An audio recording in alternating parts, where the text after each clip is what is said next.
Ел үшін жасалған ерлік ешқашан ұмытылмайды. Бүгін Тарас төрінде Ұлы Отан соғысында ержүректілік көрсеткен ардагерлерімізді жеңіс күнімен құттықтау рәсімі өтті. Бейбіт өмірімізге себепкер болған майдангерлерімізге авиация генералы Дәурен Қосановтың құттықтау алғыс хаты мен гүл шоқтары табысталды. Қазіргі таңда қаламызда 3 соғыс ардагерлері қалды. Ұлы Отан соғысының жауынгерлерінің ел үшін жасаған ерлігі мен жанқиярлығы ел жадында мәңгі сақталмақ. Бірлік, береке, жақсылық болсын.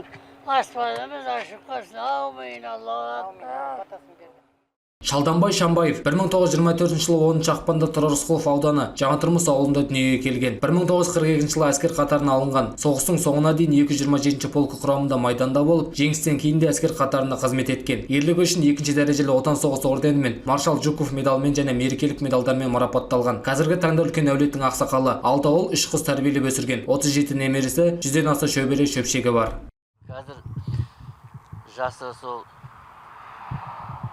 102-ке толды, 10 февральда 103-ке қадам басты.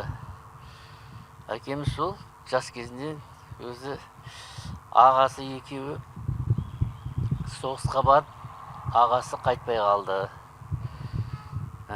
Осы Жаңатұрмыс колхозында 40 жыл еңбек етті. Бүгінде көзі тірі тағы бір ардагер Иван Макеев. Ол Забайкалье майданында радиодивизион құрамында барлаушы болып, Харбин, Мугден, Чанчун қалаларына азат ету шайқастарына қатысқан. Соғыстан кейін де ел игілігі үшін еңбек етіп, ішкі істер саласында ұзақ жыл қызмет атқарды. Кездесу барысында Иван Макеев жас буынға алғысын білдіріп, отанға адал болуға шақырды. Уважаемые дети, поздравляю вас с этим большим праздником, Днем Победы! Құрметті балалар, осы үлкен мерекемен жеңіс күнімен құттықтаймын. Сіздерге тек жақсы оқуды, тек 5 алуды тілеймін. Өз ұстаздарыңызды тыңдаңыздар, күн сайын өз білімдеріңізді алып отырыңыздар. Оқуда, тәртіпте ең жақсы жетістіктерге жетіңіздер. Оқуға төзімді болыңыздар. Сіздерге бақыт, денсаулық тілеймін. Жеңіс күні құтты болсын. Геннадий Иванов 1926 жылы 8 шілдеде Кемерово облысы Яшкин ауданында дүниеге келген. 1943 жылы қарашада 17 жасында Кемерово педагогикалық мектебін бітіргеннен кейін бірден Қызыл армияға шақырылды. Ол Красноярск өлкесінің Матис қаласында 43-ші атқыштар бригадасына жас жауынгер курсын өтіп майданға жіберілді. 1944 жылдың қарашасынан бастап Геннадий Иванов 1-ші Украина майданында 13-ші армияның 350-ші атқыштар дивизиясының 917-ші зеңбірек артиллериялық полкының құрамында шайқасты. Аға сержант сенімде ол 120 мм минометінің есептоп командирі, содан кейін командир ретінде қызмет етті. Геннадий Иванович өз полкының құрамында Берлинге жетіп, 1945 жылы маусымда соғыстан оралды. Мне очень хочется сердечно вас поздравить с Днем Победы.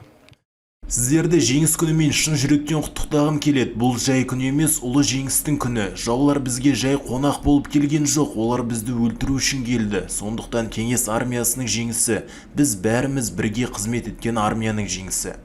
Бұл тағдыр иелерінің өмір жолы тек соғыс жылдарындағы ерліктің ғана емес, бейбіт күндегі табанды еңбектің де жарқын үлгісі. Шалданбай Шамбаев, Иван Макеев, Геннадий Иванов сынды майдангерлердің әрқайсысы ұлы жеңістің баға жетпес құнын өз өмірімен дәлелдеді. Олар қан майданда ел мен жердің амандығы үшін күресте, бейбіт уақытта қоғамның дамуына адал қызмет етті. Ел тыныштығы сол батырлардың жанқиярлық ерлігі. Бейбіт күннің әр таңы солардың жеңісі. Бекзат Әшірбай, Елдар Түстікбай, Мейрамбек Сағынов, Қордай 24 News.